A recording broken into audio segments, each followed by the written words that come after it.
हमारी संस्कृति, हमारे संस्कार सदा रहे हमारे साथ। भारत के महान ग्रंथों और काव्यों का संपूर्ण संकलन। सब्सक्राइब करें तिलक।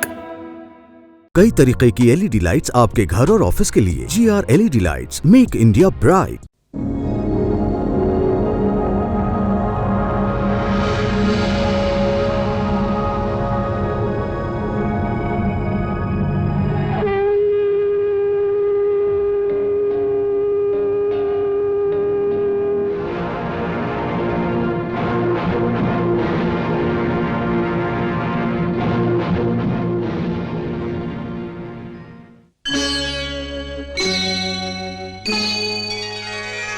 कृष्णा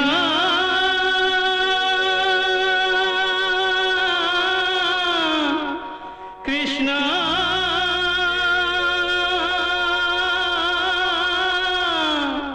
हरे कृष्णा हरे हरे।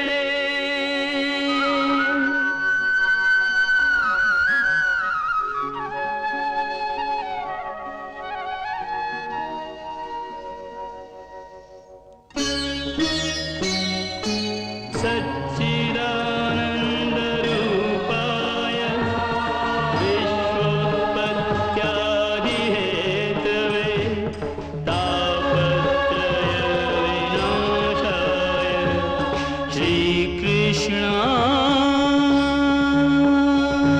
वयं नमः।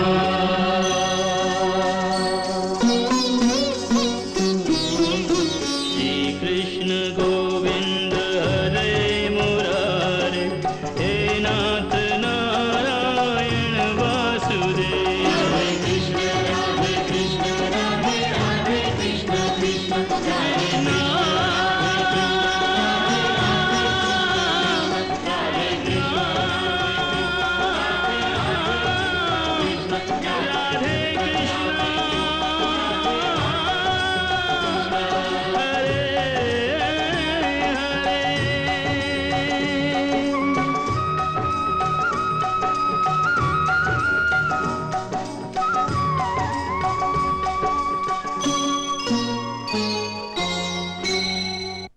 देवकी की 8वीं संतान एक लड़की थी या लड़का? यह जानने का एक उपाय मेरी समझ में आता है। क्या? वसुदेव। हाँ? वसुदेव? हाँ, वसुदेव। वसुदेव सत्यवादी है, वो झूठ नहीं बोलता। महाराज उससे सीधा प्रश्न करें और यदि वो उत्तर ना दे तो उसे ऐसी यातनाएं दी जाएं कि वो सत्य बोलने पर मजबूर हो जाए। जब कंस के सैनिक वसुदेव के महल में उसे पकड़ने के लिए गए तो वसुदेव महल में नहीं थे।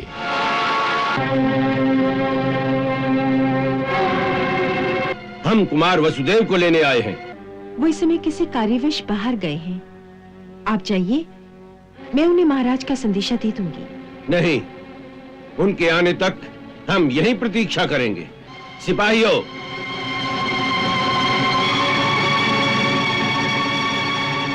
उस समय महर्षि गर्ग वसुदेव को यह रहस्य बता रहे थे कि वास्तव में कृष्ण उन्हीं का पुत्र है।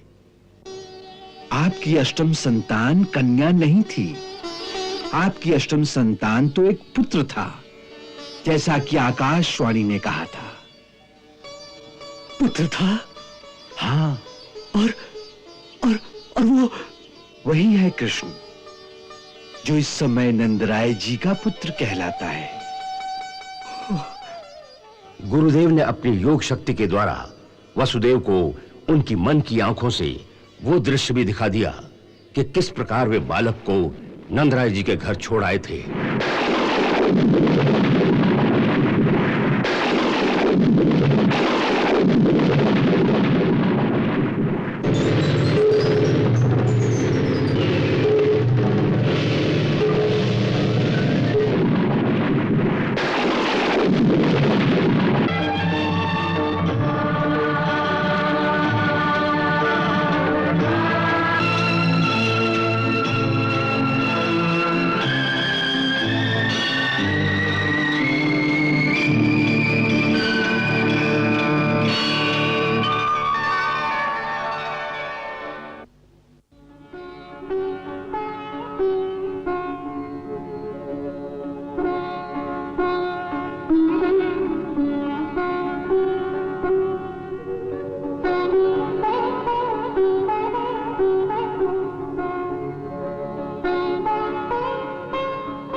वसुदेव जब घर पहुंचे तो वे देवकी को वो गूढ़ रहस्य बताना ही चाहते थे कि कृष्ण उसी का पुत्र है। मैं ये सोच रहा था कि आपको वो रहस्य मैं बताऊं कि ना बताऊं। वही वो गुरुजी। हाँ? ये आप ही की प्रतीक्षा कर रहे हैं। कौन? महाराज ने आपको इसी समय राजमहल में बुलाया है। राजमहल में बुलाया है? लेकिन क्यों? राजा के मन में क्या है ये सैनिक को कैसे पता हो? ठीक है, चलो। मैं भी साथ चलूंगी। नहीं, केवल इन्हें ही लाने की आज्ञा हुई है। धीरज रखो। चलो। चलिए।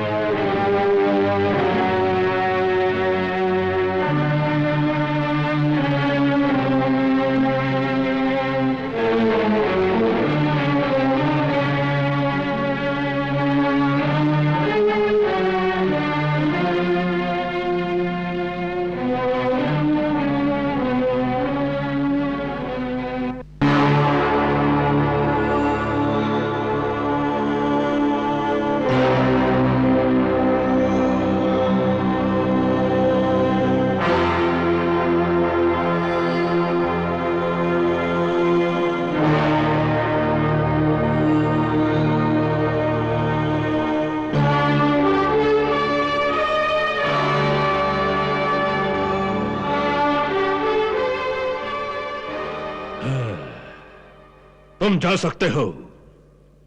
जो आज्ञा।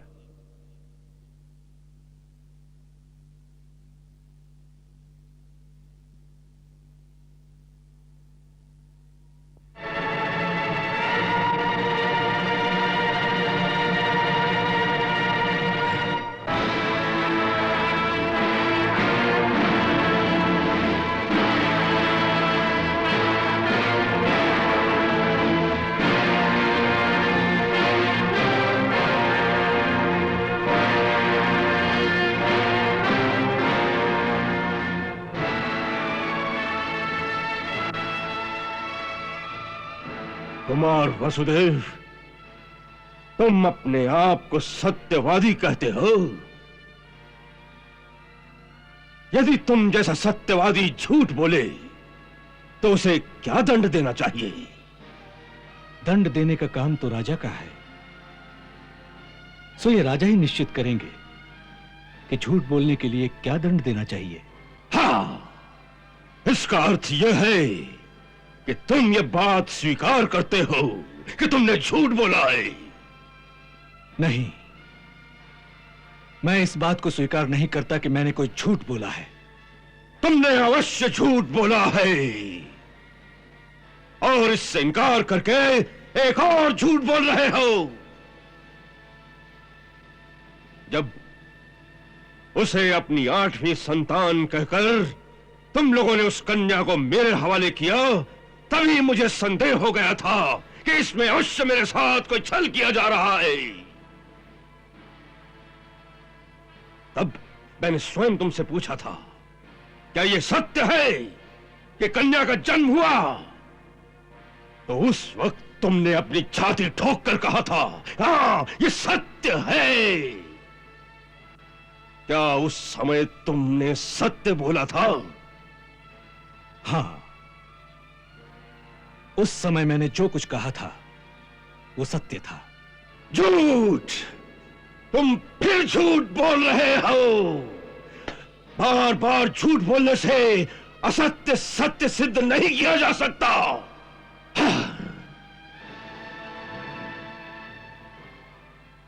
सत्य को सिद्ध करने की आवश्यकता नहीं होती महाराज। सत्य तो स्वयं सिद्ध होता है। और जो सिद्ध न हो सके वो सत्य नहीं होता, इस बात को तो मानते हो? आप कहना क्या चाहते हैं? यदि जो तुमने कहा वो सत्य था, तो जब उस कन्या ने मेरे हाथ से छिटक कर आकाश में अष्टभुजा देवी का रूप धारण करके कहा था कि तुम्हारा मारने वाला पैदा हो चुका है, क्या वो सत्य नहीं था? तुम दोनों में से किसका कथन सत्य था, तुम्हारा या उस देवी का? दोनों का ही कथन सत्य हो सकता है। सत्य दो नहीं हो सकते, सत्य एक ही हो सकता है और सर्वदा एक ही रहता है। जो आज सत्य है कल भी वही सत्य होगा, यही सत्य की परिभाषा है। सत्य की परिभाषा बड़ी कठिन है महाराज। मनुष्य जितना जानता है, जितना उसका ज्ञान होता है, उसके लिए उतना ही सत्य है, क्योंकि ज्ञान अधूरा होता है। इसलिए मनुष्य के लिए उसका सत्य भी अधूरा हो सकता है। तो तुम अधूरा सत्य जानते हो, तो फिर पूर्ण सत्य कौन जानता है? पूर्ण सत्य तो केवल अंतर्यामी भगवान ही जानते हैं। वैसे भी पूर्ण सत्य क्या और असत्य क्या, इसकी मीमांसा बड़ी जटिल है। वास्तव में संसार भी पूर्ण सत्य नहीं है। केवल माया के भ्रम में पड़कर हम संसारी लोग इसे सत्य मान रहे हैं, क्योंकि योग माया प्राणी को जितना ज्ञान, जितनी बुद्धि देती है, प्राणी की दृष्टि में उतना ही सत्य होता है। सो जितना ज्ञान मुझे था उसके अनुसार मैंने केवल सत्य कहा था।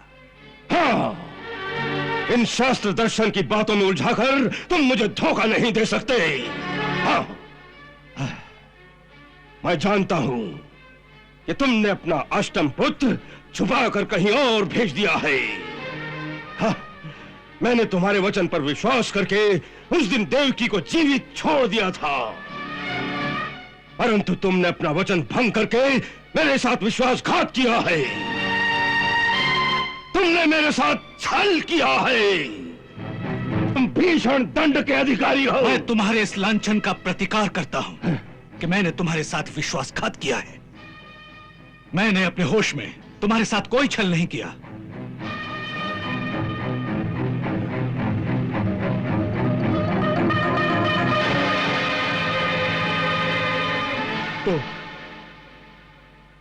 तो इसका अर्थ यह है कि तुम उस समय होश में नहीं थे। हैं? क्या अब होश में हो? अब कुछ बता सकते हो? हैं? मैं अंतिम बार पूछ रहा हूं वसुदेव।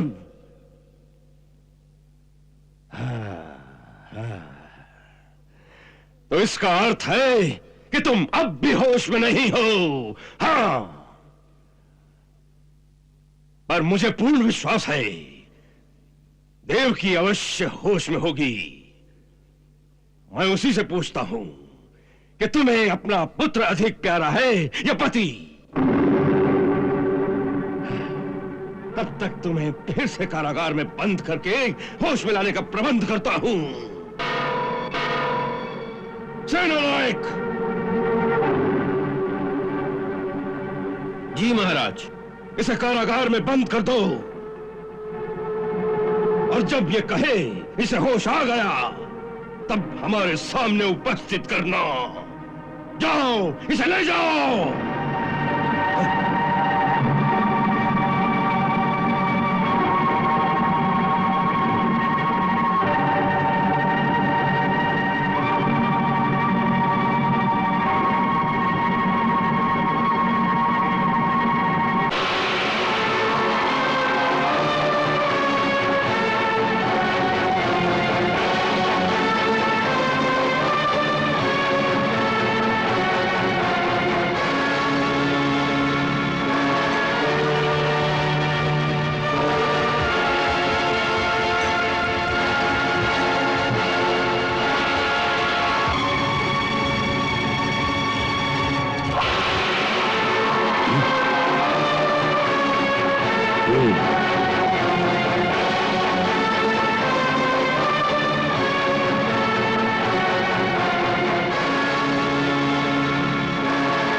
देवकी, हाँ?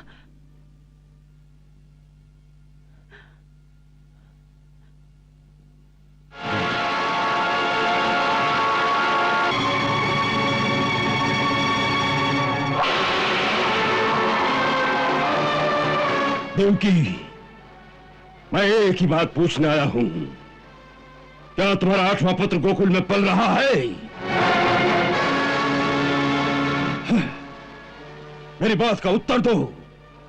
वो कृष्ण नाम का बालक जो नंद और यशोदा का पुत्र कहलाता है, क्या वही तुम्हारा अष्टम पुत्र है जिसे तुम लोगों ने छल से वहां भेज दिया है? नहीं भैया, वो तो नंजी और यशोदा भाभी का ही पुत्र है। मेरा वो कुछ नहीं लगता। तुम भी अपने पति की भांति झूठ बोल रही हो। नहीं भैया, मैं सच कह रही हूँ। नंजी तो स्वयं आपके दरबार में इस समाचार देने आए थे। उनकी बहुत वर्षों की कामना भगवान ने पूरी की है। वो उन्हीं का पुत्र है। यही तो प्रश्न है। इतने वर्षों से जो कामना पूरी नहीं हुई, वो सहसा उसी दिन कैसे पूरी हो गई जिस दिन तुमने एक कन्या को जन्म दिया? ये तो संयोग की बात है। संयोग की नहीं, ये छल की बात है। तुम्हारे यहाँ पुत्र हुआ था, कन्या नहीं। नहीं भैया, मैंने उस कन्या को ही जन्म दिया था जिसे आप मेरे हाथों से छीन कर ले गए थे। देवकी, तुम्हें अपना पुत्र अधिक प्यारा है या पति?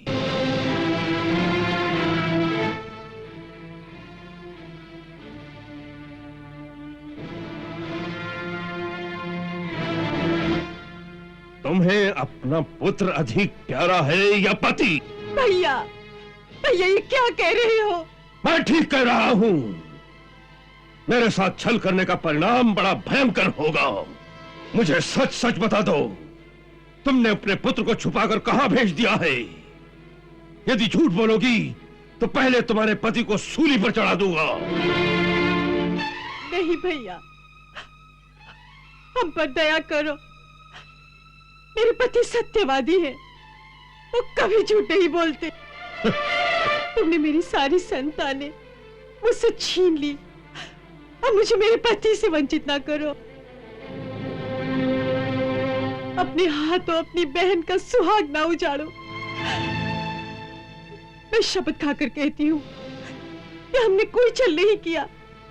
मेरी अष्टम संतान वो कन्या ही थी।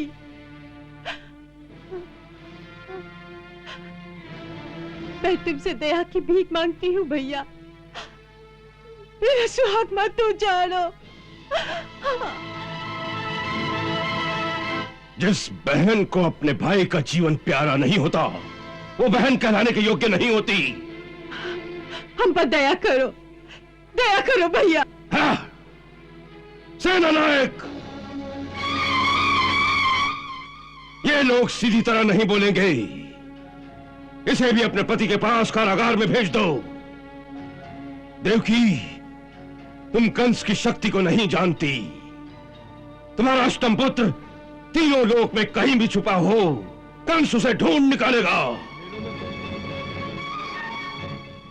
और मैं तुम्हें वचन देता हूं, एक दिन उसका मृतक शरीर तुम्हें भेंट करने के लिए मैं स्वयं कारागार में आऊंगा। ले जाओ इसे।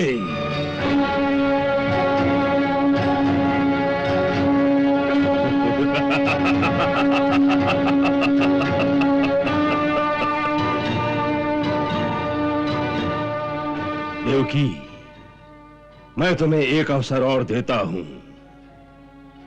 कारागार में अपने पति को समझाकर सब सच सच बता दो। मैं तुम दोनों को मुक्त कर दूंगा।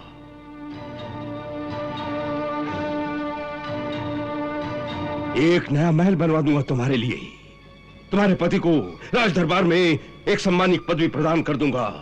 हाँ। मैं 1 महीने तक प्रतीक्षा करूंगा।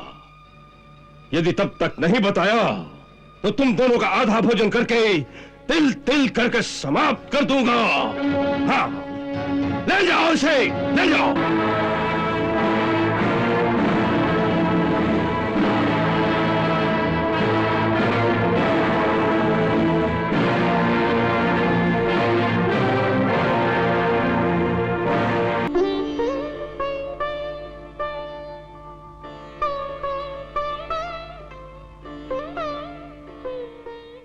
हमने आपको उस दिन कहा था कि और भी कई रहस्य हैं जिन्हें आपसे छुपा कर रखा गया है, परंतु अब मैं आपके अष्टम पुत्र के रूप में स्वयं पर ब्रह्म भगवान श्री कृष्ण की छवि इन्हीं आंखों से देखकर आया हूं।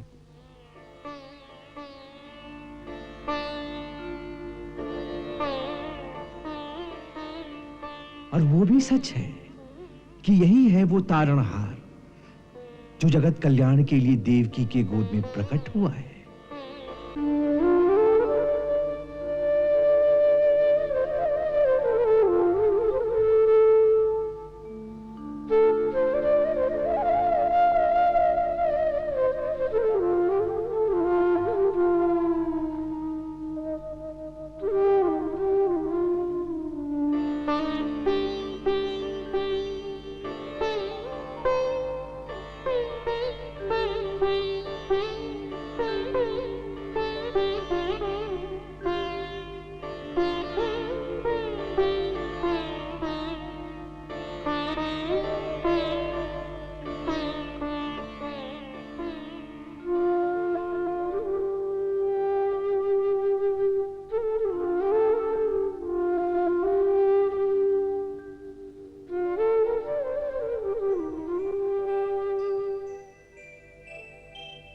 जब से हुआ रे तेरा बाल रूप दर्शन, मैं अपनी सुध बुध गंवाए बैठा। त्रिभुवन के नाथ सारा जग तेरे हाथ, और तू मेरे हाथों में आए बैठा। एक अकिंचन पे बड़ा उपकार किया, निज पद सेवा का अवसर मोह दिया। मीठी सुखद अनुभूतियों को तेरी मानस पटल पे सजाए बैठा। तूने की ऐसी कृपा, प्रभु में धन्य हुआ, प्रभु में धन्य हुआ, जीवन सफल हुआ।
नहीं देवकी, नहीं, ऐसे नहीं रोते।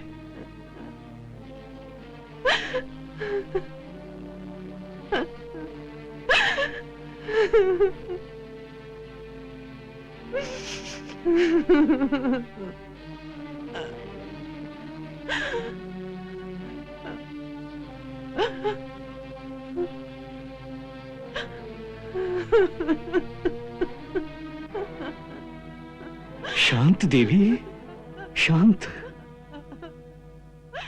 ऐसे विवल होने से कुछ नहीं होगा। धीरज रखो।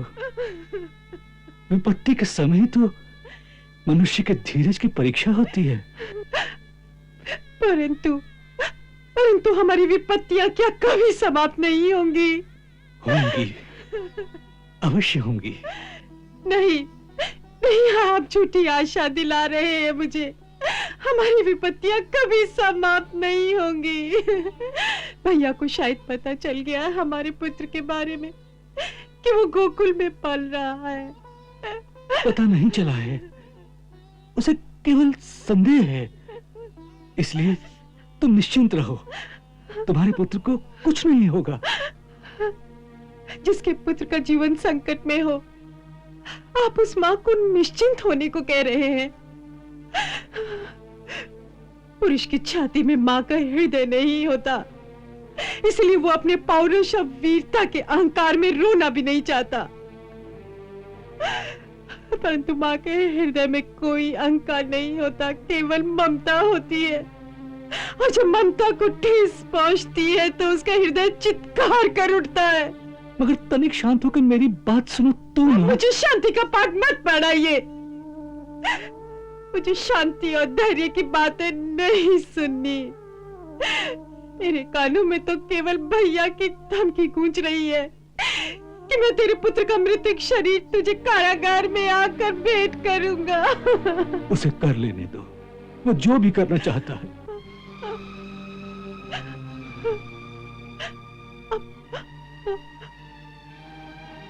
आप कोई पत्थर के बने हैं, आप कभी विचलित नहीं होते।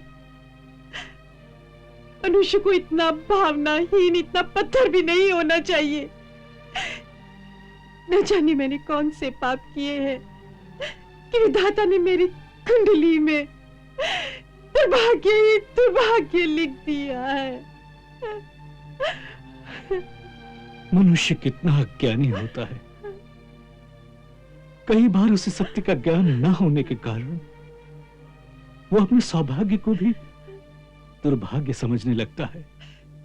6 पुत्रों की हत्या हो गई और वो 7वें को भी मार डालेगा। आप इसे सौभाग्य कहते हैं?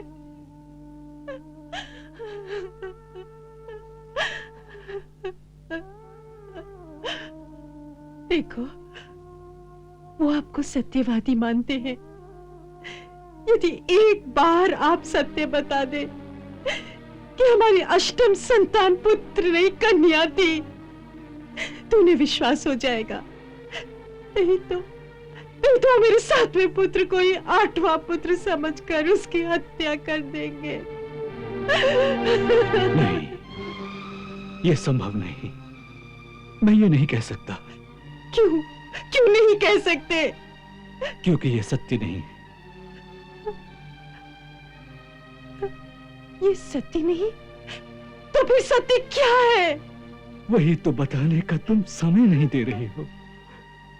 देवकी, सत्य ये है कि तुम्हारा अष्टम पुत्र भी जीवित है। हाँ, तुम्हारा अष्टम पुत्र भी जीवित है। हाँ देवकी, तुम्हारा अष्टम पुत्र भी जीवित है। तुम्हारी 8वीं संतान एक कन्या नहीं बल्कि पुत्र था, और उसका नाम है कृष्ण। देवकी, उसका नाम है कृष्ण। बड़े का नाम है बलभद्र और छोटे का नाम है कृष्ण। बलभद्र और कृष्ण।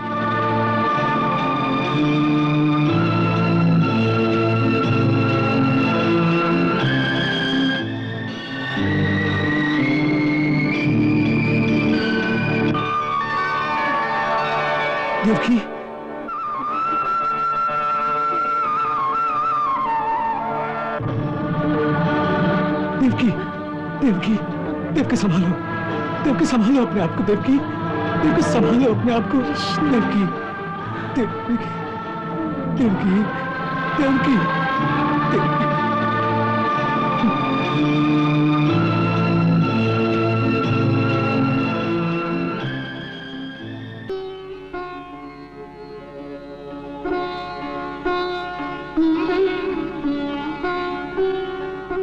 महर्षि गर्ग के श्री चरणों में सेवक का प्रणाम स्वीकार हो।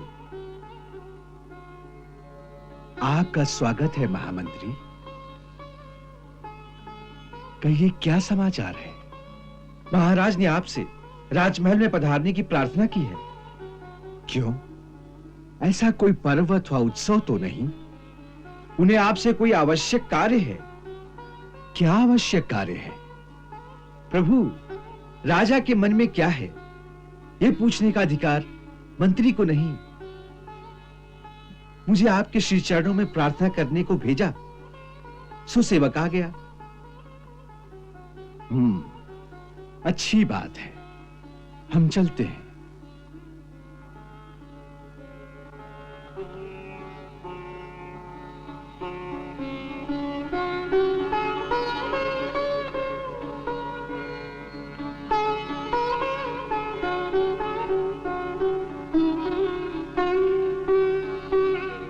चलो।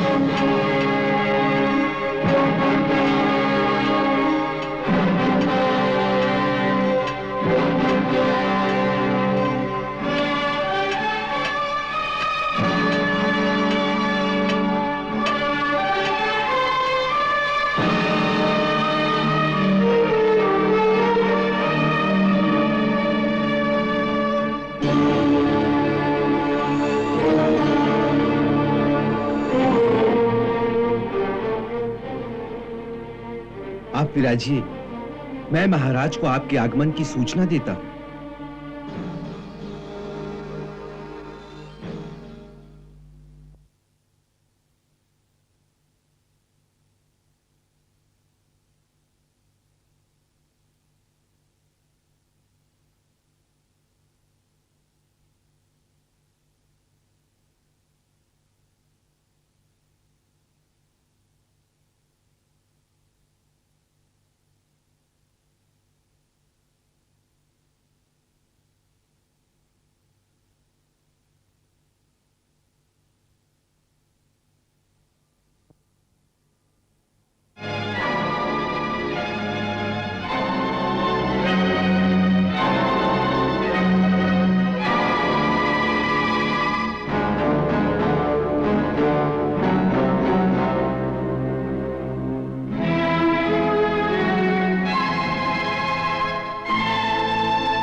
राजन, आपने हमें यहां किस कारण से बुलाया है? आपसे हमें कुछ परामर्श करना है। गुरु से परामर्श करना हो तो राजा को स्वयं चलकर गुरु के द्वार पर आना चाहिए। गुरु को अपने द्वार पर बुलाना मर्यादा और शिष्टाचार दोनों के विरुद्ध है। आपका अर्थ है राजा अपने राज पुरोहित को कभी अपने राजमहल में बुला नहीं सकता? बुला सकता है, परंतु किसी दूसरी परिस्थिति में। अर्थात? जैसे राजा कोई यज्ञ करे, कोई महान धर्म कार्य करने का निश्चय करे, तो गुरु को बुलाना चाहिए। या कोई आपातकाल हो, देश या राजा पर कोई विपत्ति आ जाए, राजा का शरीर गुरुद्वार तक पहुंचने में असमर्थ हो, वो घायल हो गया हो अथवा किसी भयानक रोग से पीड़ित हो, तो ऐसी परिस्थिति में वो गुरु से अपने महल में आने के लिए अवश्य प्रार्थना कर सकता है। परंतु इस समय हमें ऐसी कोई परिस्थिति दिखाई नहीं देती। यह विपत्ति का ही समय है। कैसी विपत्ति? आपने गोकुल गांव में जाकर किसी बालक का नामकरण संस्कार किया है? किसी बालक का नामकरण संस्कार होने से तुम्हारे जैसा महाबली राजा विपत्ति में पड़ सकता है? इस तर्क को हमारी बुद्धि स्वीकार नहीं करती राजन। हम इस वृथा तर्क में पड़ना नहीं चाहते। हम केवल इतना जानना चाहते हैं, क्या आपने गोकुल में जाकर किसी बालक का नामकरण किया था? यदि किया था तो बालक कौन था, किसका पुत्र था, क्यों आपने उसका नामकरण संस्कार किया, किसकी आज्ञा से आपने संस्कार किया था? आपकी पहली बात का उत्तर तो यह है कि हम गोकुल गांव में गए ही नहीं। हम केवल यमुना किनारे शांडिल्य ऋषि के आश्रम तक गए और वहीं से लौट आए। यदि आपके कोई गुप्तचर गोकुल में होंगे तो वो भी इस बात की पुष्टि करेंगे कि हम कदापि गोकुल में नहीं गए हैं। और बात रही आज्ञा की, तो हे राजन, एक पुरोहित और गुरु होने के नाते अपने यजमानों के जन्म से लेकर मरने तक के सारे संस्कार कराना हमारा कर्तव्य ही नहीं, हमारा धर्म भी है। और अपने धर्म का पालन करना हर प्राणी के लिए आवश्यक है, फिर उसमें किसी की आज्ञा हो या ना हो, उससे धर्म पालन में कोई अंतर नहीं पड़ सकता। सो अपना धर्म पालन करने के लिए हमें किसी की आज्ञा की आवश्यकता नहीं है। हम यहां के राजा हैं, हमारी आज्ञा के बिना यहां कोई कार्य नहीं हो सकता। हमारी आज्ञा का पालन यहां सबको करना ही पड़ेगा। राजा की आज्ञा का पालन करना उसके सेवकों का काम है, गुरु का नहीं। गुरु राजा का सेवक नहीं होता, उसका मार्गदर्शक होता है। सो गुरु का काम है आज्ञा देना, आज्ञा का पालन करना नहीं। हमें ये वृथा भाषण मत सुनाइए। वो बालक कौन था, इस प्रश्न का उत्तर दीजिए। ये हमारी आज्ञा है।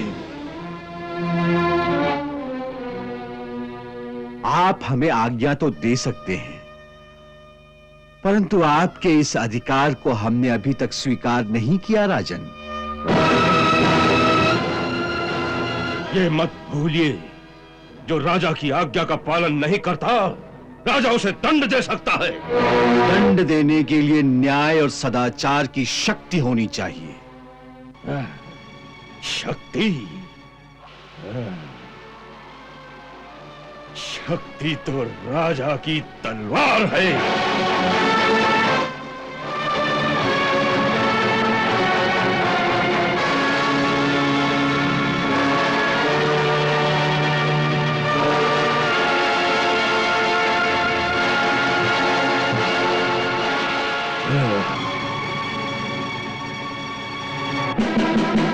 राजन, तुम एक एक करके मर्यादा और शिष्टाचार की सभी सीमाओं का अतिक्रमण करते चले जा रहे हो। तुम इतना छोटा सा शिष्टाचार भी भूल गए कि गुरु को घर में बुलाकर उसे प्रतीक्षा करने के लिए नहीं कहा जाता, बल्कि स्वयं द्वार पर जाकर उसका स्वागत किया जाता है। फिर उसके चरण पखारे जाते हैं और जब गुरु आज्ञा दे तब अपने आसन पर बैठा जाता है। हम उसी समय उठकर जा सकते थे, परंतु हम ये सोचकर बैठे रहे कि जिन परिस्थितियों में आपने मथुरा का राजमुकुट पहना था, उनके कारण आपको किसी विद्वान गुरु से राजनीति की ये शिक्षा प्राप्त करने का समय ही नहीं मिला कि राजा को गुरुजनों के साथ कैसे व्यवहार करना चाहिए। सो आपके अज्ञान और अहंकार को इसका कारण समझकर हमने बुरा नहीं माना, हम चुप रहे। परंतु अब हम यहां बैठ नहीं सकते, क्योंकि आपकी इस तलवार के क्रूर प्रदर्शन के पश्चात यह संभव है कि हमारा संयम टूट जाए और हमें क्रोध आ जाए।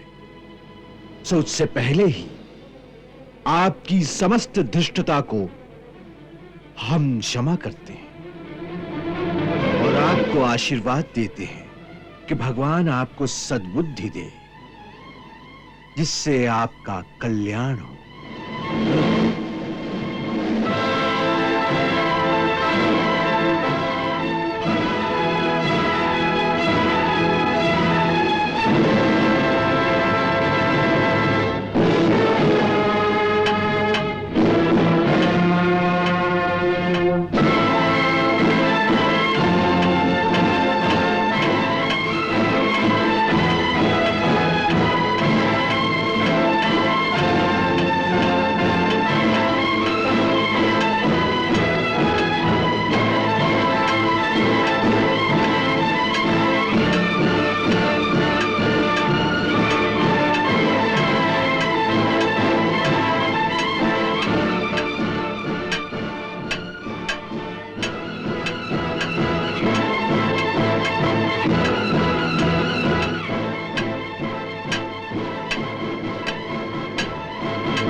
बूढ़े को राजमहल से बाहर मत जाने दो।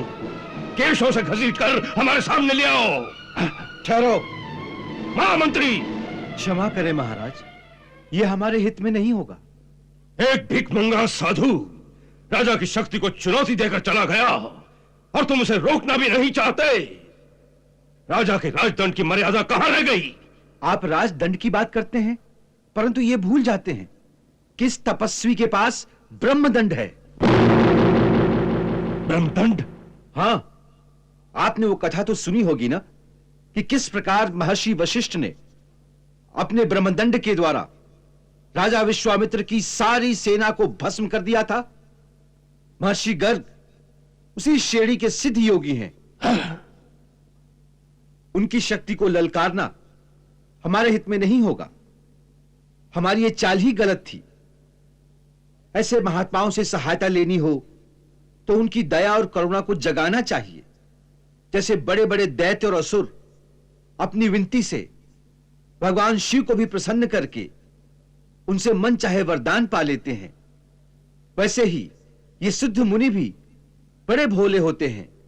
उनकी शक्ति से टकरा कर नहीं, उनकी दया से ही कुछ मिल सकता है। कंस किसी के पास दया की भीख नहीं मांगता। हाँ, उसे अपनी शक्ति पर भरोसा है। हाँ।